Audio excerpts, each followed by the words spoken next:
This week we're covering the meltdown at Microsoft gaming division. We're going to go over the facts and all the misinformation. Looks like we got Wolfenstein 3 in the works, ESO is coming to PlayStation Plus, and Aliens are coming to Fallout 76.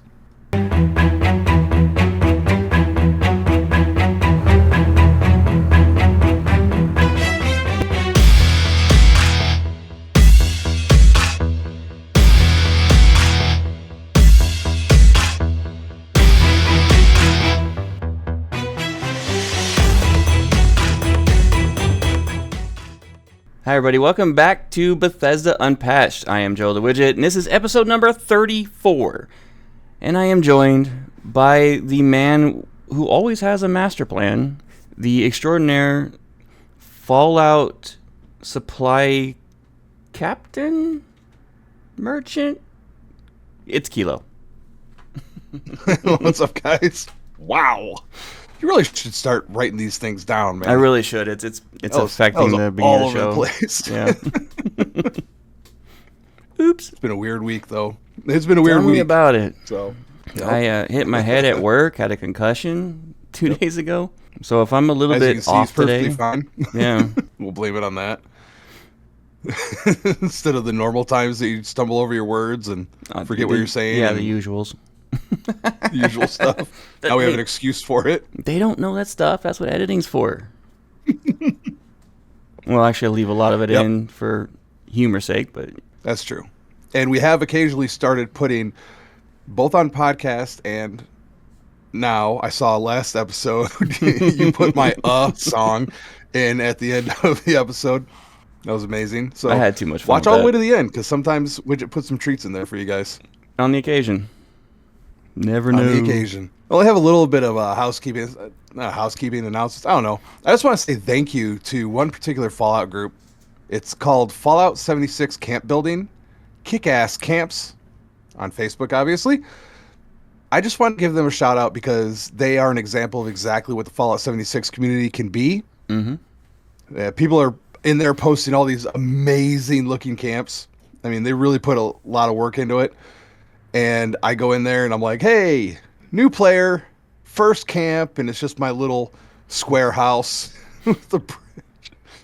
And I already got new friends on Xbox who offered to meet up with me and give me some plans and stuff like that. And I mean, just like, hey, give me your user ID and we'll hook up. Kilo Tango 1122, by the way. We'll hook up in the game and I'll give you some stuff and some plans and stuff like that. And I'm like, all right, that's pretty awesome, man. On that same note, like, keep going. You can do great. Blah blah blah. Heck yeah. It's actually a really good community. On the same note, though, really shout out to the Fallout 76 Discord. And it's just at at Fallout 76. Yep. Incredible people in there too. Really prove that story that we were talking about last week about how great the community is. They are amazing. We got some news. We're gonna get into that. Yep. And we got our main topic today will be the meltdown at Microsoft. There's a lot of false information going around, like always with this stuff, and some fact. Yeah. But yeah. And since this is something that can affect Bethesda Game Studios, Bethesda Softworks, and everything in between, it's something that we wanted to cover, especially in regards to the misinformation, which is going around like crazy right now. Yeah, people like to run with that stuff, and I think this is the first topic that we've ever done in our coming up on 2 years of podcasting together. It was the first time I ever went to LinkedIn for research purposes. Fair. It's a new one. Yeah. You gotta go where you gotta go. I have some Fallout 76 play. I finished the Brotherhood of Steel quest line. I'll give my thoughts on that. Couple of talking points on that one. We both played Fallout Shelter, of all things. Go figure. Yeah, I did play the hell out of Fallout Shelter this week. But right now, let's get into the news. Let's get into the news. Extra, extra, read all about it in the news this week. We're the news. Here's the news. This is the news. Welcome to the news. Looks like this week in Wolfenstein 3. Wolfenstein 3 was basically confirmed this week. We got casting leaks. It looks like it's actually in production or pre-production. Right now they're looking for their actors. One role in particular that was leaked, and this role is Sophia. it makes mention of Wolfenstein series protagonist William B.J. Blazkowicz, effectively confirming he will return in the starring role. As for Sophia, she's described as a young Ukrainian orphan, accompanied by a dog named Ralph, because you always have to have a dog. Mm-hmm. While initially suspicious and traumatized by war, she blooms under the care of the resistance as a strong-willed survivor. You sure And you're she not the one bonds that with got the BJ. head hit? I was dropped when I was young. So it's basically like a Last of Us situation, making Sophia the companion character. Although it is unclear at this point exactly what her role is going to be, but she's not to be confused, presumably, with Zofia, with a Z instead of an S, which is one of BJ's twin daughters in the spin-off Youngblood. Right now, performance capture is scheduled to begin in April and last into 2027. So I was going to say, This says normally... this article says 2028 is the earliest that we can expect it. What do you think? I don't know, because they could be doing voice recordings for DLC content after release.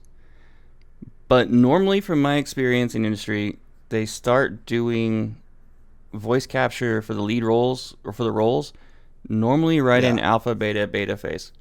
Because they don't have to worry about it for a while until they go into beta, and then they can get everything put together. There's usually they have placeholder audio, like one of the developers will go do temporary audio just for testing purposes. So it could be anywhere from alpha to beta. It's hard to say. But normally they start doing the main voice acting right around alpha beta, which is just pre-beta. Gotcha. Okay. So I think It's kind of 2028... pre-production stage at this point. Yeah, 2028 could be realistic. Okay. But also, Pretty cool. keep in, they are going to be doing voice recording even after release, so it could be 2027. Straight up into 2027. Yeah, there we go, man. That's exciting news for Wolfenstein fans. It's coming. Here's some stuff that we got. We got Fallout 4 Anniversary Edition dropped on the Nintendo Switch 2. Yeah, I saw this. It's gonna get DLSS. I'm gonna have our resident expert here explain DLSS, because basically what it is it brings in the graphics at a lower resolution and then raises them, upscales them. Yeah, how's that work? It's deep learning super sampling, I believe is what the DLSS stands for. So it's like I guess they're using AI for it now, but previous it was just a rendering tool, so a pre-render that NVIDIA does. Okay.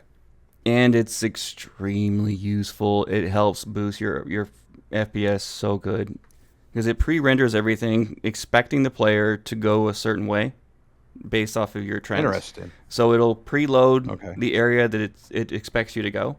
So when you get there, the performance increases. It's not trying to render everything on the fly. Oh, okay. That's why I read in one article, they said something about one thing that you will have to look out for, because the Switch it doesn't perform at the same level as the other consoles like Xbox and PlayStation. It does not have the hardware. So artifacting and blur are two things that you may have to deal with that. A minor inconvenience. Yeah, that's something that usually occurs in low frame rate, around 30 frames, which is the minimum that games will run is 30. Ideally you want 60 frames. That's when you get into where the sweet spot is for the eye, between 60 and 120. After 120, most people can never see a difference. It's impossible for the human eye. People say they can. Sure. Something like the Switch 2 with the lower technology, will run mostly on 30 frames a second. You'll get that blur and things like that. So DLS will definitely reduce that a lot, and hopefully bring it closer to 60 frames. And I know that the DLSS now is being powered by AI, so it's got a deeper learning. So yeah, that would be a great thing for it. So it can better predict where the player is going to go and decide what is going to get loaded in. That's super interesting. Okay, cool. Well, there you go, Nintendo Switch fans. Aside from The Backwoods, which is coming on March 3rd, we have a new season coming up, season 24, based on the Pulp Fiction comics that you see in the game. Rip Daring and the cryptids from beyond the cosmos. We have aliens. The Zedans are coming to Fallout 76. They've been in the game. They have these evasion events that have occurred, but it looks like they're taking more of a role in it now. It was like the invasion weeks or something on those lines where you can go do these alien invasion events. Yeah, it says you can complete challenges to accumulate score to rank up and earn tickets. Take your haul of tickets to the in-game seasons menu, where you'll redeem your hard-earned tickets for rewards, including a Pip-Boy display stand, Abduction Stein, Rip Daring's survival cache, and much more. I haven't seen Rip Daring in the game, though. That's a new one for me. It doesn't mean it's not in there. I just personally haven't seen it. You saw that video that I sent you of Backwoods and all the different cryptids and everything that are coming? Oh, man, dude. You haven't seen this video yet. The bonus attacks. It looks so sick, dude. Yeah. You just put the turtle from Finding Nemo up there for me for that one. Dude. They're doing a lot of great things in that game, and they're continuing to just kick ass on it. Yeah. It's the thing that in the interview on Kinda Funny, that's one thing that Todd said he was most proud of was Fallout 76. Interestingly, another article that I read, I think I knew this before, but it hasn't been mentioned on this show and it hasn't been mentioned in a long time. Just want to remind people that Starfield is the record-holding release for Bethesda. The most players at launch. Yeah, and Microsoft even said that Starfield was the reason for their record-breaking Game Pass subscriptions. Yeah, yep, that's the one. How about some PlayStation players? How about some PlayStation players who are looking for Elder Scrolls 6? Yes, Todd Howard, according to Todd Howard, it says a long way off, but that could be a month from now, knowing Todd. We don't know when that is. However, guys, if you have PlayStation Plus in the Essential tier, which is available to all subscribers, you can play Elder Scrolls Online. Oh, that is sick. That's really, really nice. Yep, the Elder Scrolls Online Gold Road Collection, that'll become available on March 3rd. Soon? That's great. March 3rd, yeah. I know a lot of PlayStation players who are saying that they were like chomping at the bit to get into Elder Scrolls Online. Well, it's super interesting, and I think we might bring this up in the conversation about Microsoft later, but this was something that Sarah Bond was not into. That's something else we'll talk about later, the direction of Microsoft gaming in particular, but I think it's interesting that she leaves the company and then certain things start happening, and I'm just saying it's funny. I'm not saying it's the reason, I'm just saying it's funny. Funny to me. Let's see. Funny. Elder Scrolls Online. Here's something new. Enrich your stables with new mounts for gold. This one I got very interested big time. Okay, why don't you take the lead on this one. Yeah, I'm a big mount addict in that game. I remember you mentioned that before. Yeah. That's my biggest collection is my mounts. And anytime they bring up new ways of getting them, I'm all for it, and it usually costs me a lot of money. But in the base game, normally it was just a various forms of horses that you can get from stables in the different starting cities. Not the cool ones like the Gars and the bears, the cougars, the rams. They even introduced camels. I have 2 of those. Oh my god. And the cinch, they call them cinch rots. They're like another leopard in a way, another cat. Oh, okay. Okay. The manglers, which are kind of creepy looking with freaking, I want to say it's 6 eyes. You know, like a wolf with 6 eyes. Nice. The Dwemer, the Dwarven or Dwemer mounts are my favorite in the game. They're all mechanical. So they got one of those, an ebon horse that's going to be... But what they're doing is they're taking all these different varieties and putting them in stables so you can buy them in-game with gold, which was not an option before. The only way you can do it before was getting loot boxes, which you can get free in-game, but you could also buy them. Oh, okay. And that was one of my addictions, was buying those loot boxes and opening them, trying to get my mounts. Now you can do it with gold, which is epic. And some of these are really, really nice. Like when I get back in the game in April, that Dwarven horse is mine. I'll put a couple screenshots up on the screen if you're watching video. It's nice, and I think it's about time they're doing that. Oh, dude.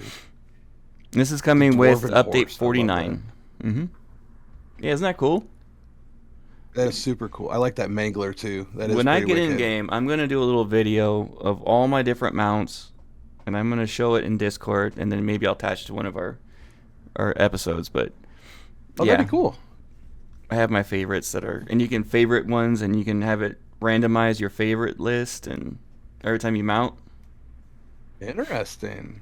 I think I have Okay. like 30 something mounts. Interesting. Azure So yeah, Azure Imp Dermis? What the hell? Oh, that's Crown Store stuff. Interesting. What I was actually looking at here was the roadmap for March. They got some cool stuff in ESO coming up. the Survivor guide? Currently, yeah. We currently got two-sided deathmatch weekend, which is February 25th through March 4th, so it's a couple weekends. Enjoy a 25% bonus to AP gained when you clash on the battlefield during the Deathmatch Battlegrounds weekend mini PvP event. Yeah, March is already here. Okay. My birthday's coming up. Let's see. Endeavor and daily login reward system discontinued. What is this? March The 1st? Endeavors and daily login rewards. Yeah. I really don't know. That's something I haven't experienced before. Well, it says here, as part of the move to seasons and in support of Tamriel tomes arriving April 2nd, the Endeavors and Daily Login Rewards system will be disabled starting with DLR on March 1st and Endeavors on March 2nd. But you can still earn tons of seals via March's Golden Pursuits campaign starting on the 3rd.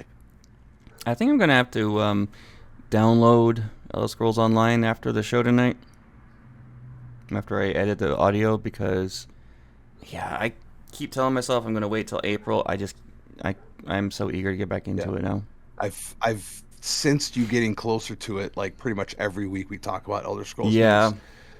And they've been releasing all this awesome news for it, and they're making it insane. So, in a good way. Earn up to 2,500 seals by completing a wide range of activities throughout Tamriel during the new Golden Pursuits campaign. That's from the 3rd until April 1st.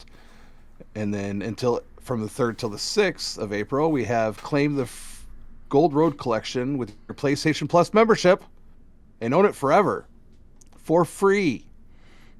Limited time promotion is part of the PlayStation Plus monthly games offering, so don't miss out on that. We got Skill Line XP, 100% mini event, March 9th to the 25th. Receive 100% XP gain bonus for your skill line progression as you adventure across Tamriel. So, how they do Go and lock- skills in Yeah. Elder Scrolls is a little different than you in your normal MMO.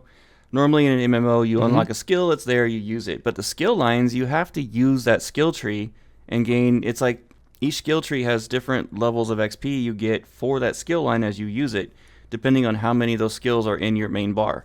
So if like I'm playing my brain fart, it's the bump.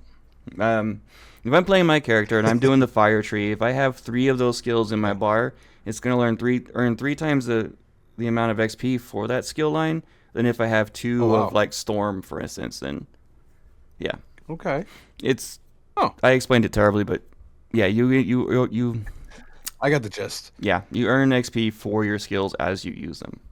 That makes sense. Oh, and Update 49 launches on the 9th of March. Refreshed Dragon Knight class. We're going to get into that. I saved that article just for Widget. We talked about that A last host week. of incredible... Yeah. They have a new thing to...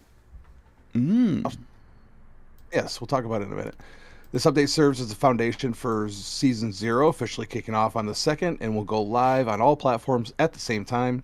A note that with this update, your remaining event tickets will be converted into trade bars for later use at the Gold Coast Bazaar. We did talk about that Yeah. previously. Well, I didn't realize that this update was coming. 49 was coming in March 9th. I'm gonna have to get in the game earlier. Yep, that sealed it. Done. Well, there you go. Yep. That's it. We got the Jesters Festival event from the March 25th to April 2nd. Merry Mayhem to receive riotous rewards, including the One Bad Night outfit style and loads of Jester Festival themed furnishings. Gold Coast Bazaar launches on the March 25th. That's where you take your trade bars. Player experience improvements live stream on the 26th. This is going to be twitch.tv/Bethesda on the 26th at 2 p.m. Eastern, as the ESO community team is joined by feature lead Kira Schlitt to break down some big improvements arriving in game. I love that they're so face-to-face with the fans about this. Yeah. That's really great. And there's then something... the last thing we got... Go ahead. No, please go. Oh, I was just going to say the last thing we got this month is going to be the 2026 ESO Seasons Direct live stream on the 31st. Get the inside scoop on both Season 0 and future releases with a new preview live stream direct from the members of the ESO development team. Yeah, when I was heavy into ESO, I watched every one of those developer directs, every one of them. They give you so much good information about what's coming to the game. Elder Scrolls is the online version, and they're removing a feature that was an annoyance, and they're adding a way that you can do it solo. Like Fallout 76, you can play Elder Scrolls Online pretty much as a solo player the entire way through. I guess one thing that happens a lot is that a lot of people will run around and bug people who are werewolves or vampires to turn them into werewolves and vampires. I was going to say, when the game first launched, that was such a pain in the ass. You could see the chat in the beginner zones just full of those requests. Anyone a vampire? Anyone a werewolf? Can you come bite me? I'll pay you 500 gold. That's so crazy. Well, I guess now we're getting shrines. Mm-hmm. So they'll be located in starting areas of the respective alliances and are equipped with a quest giver who waits for players 24/7. This quest giver can allow players who have never been a vampire or werewolf to skip the introductory quest, or transform characters again if they want to experience the transformation after their healing. At the same time, the old methods are not removed from the game, so those who may still want to beg for the kiss of a vampire or werewolf in the future, although the willingness to do so will likely decrease. Well, yeah, unless you're in a guild and they'll be like, yeah, sure, why not? Go ahead. And I lied a little bit because I thought that I had the article about the Dragon Knight on here, and I don't. It's pretty much the same thing we talked about before, and that you're going to be able to try it out on the next update. If you want to check out that, it is pretty much the same thing. I run into a lot of that, and this one slipped by me. A lot of times I look at the news and it's like, oh, this was posted 6 hours ago. I'm like, yeah, well, we talked about it about like 6 days ago, so we just stay on top of it. But if you want to check out the article, it's on MMORPG under the Elder Scrolls Online tab. So, we'll just move right on.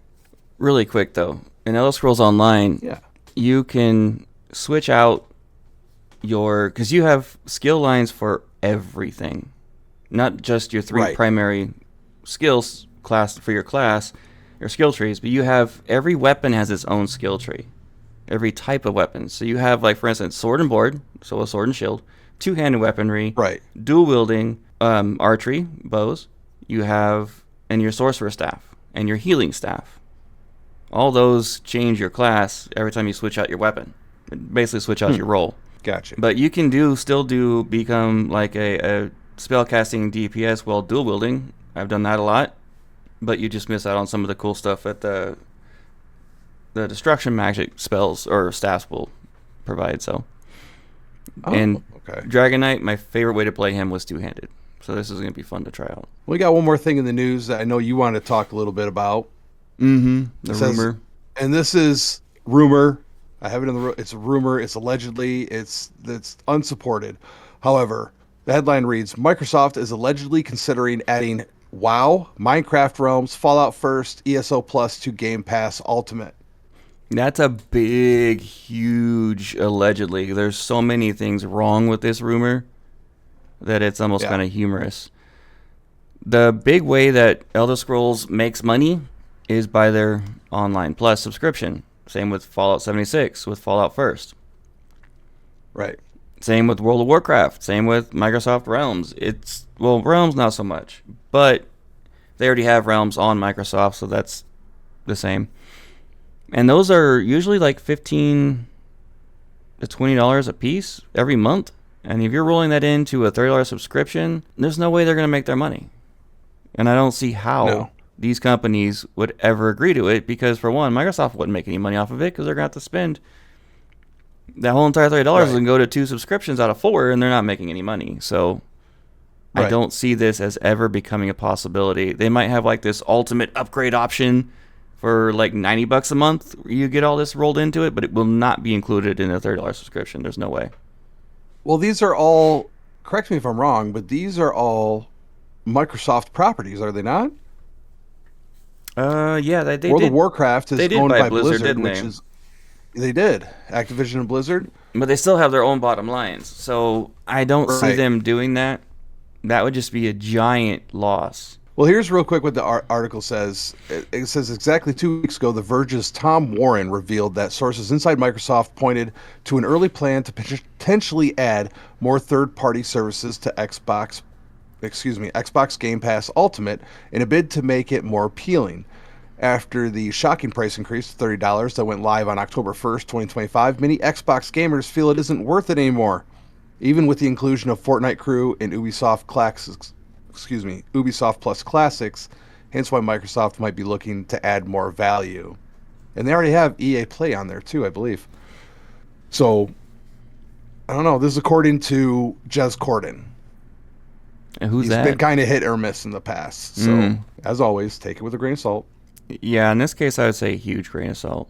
I'd be fine if I'm wrong, but I just don't see that. Oh, that would be cool. Happening. I just don't necessarily. Yeah. I know. Maybe one or two of those might happen, but no, not the whole thing. Yeah, not the whole thing. Well, how about we get into our main topic? Let's check out part 2 for our main topic and our gameplay and other little bit of goodies.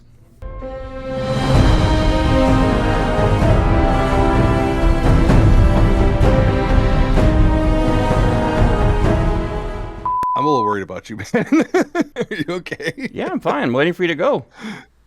Oh, okay. Well, usually you're like, hey, the news.